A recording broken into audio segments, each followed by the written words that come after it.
As we're working away here on the Morris Minor and getting ready to give it a paint job, we want to get the heater out of here.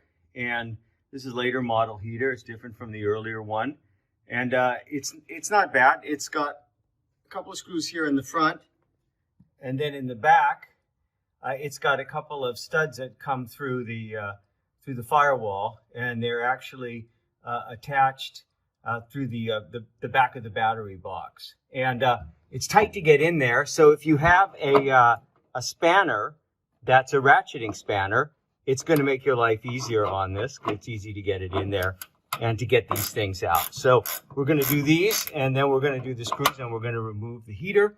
And that will then allow us to remove also this the under padding there, which is held in place by the heater. Now the screws in the front part of the heater go into nuts, and they come out through the top there. These came out no problem, so had no problem getting them out. Now the other thing, of course, is you're going to want to get your wiring harness free, but I've already pulled the wiring harness out of here. And then the tubes to the demister and defroster, they just are plastic, and they should just pull right off. There's two of them, and you have to get those done. And then you should be able to take the fasteners off and drop this thing right out.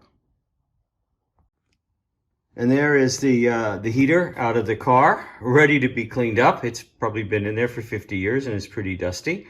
And of course, that gives you more access and ability to kind of clean up stuff, to repaint, and also to get at the final bits that hold up this kind of sound deadener there, which is now free. And you can see how pretty good, you know, the paint underneath there, the original teal blue paint looks.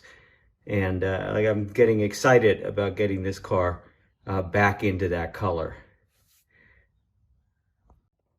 Now, as for the sound deadening, it was held in here by the heater box, and then it just has a series of little plastic press tabs that go into the firewall here, and they come out very easily using one of these, and then you can get that thing out of your way to do your work. And it's in really good shape.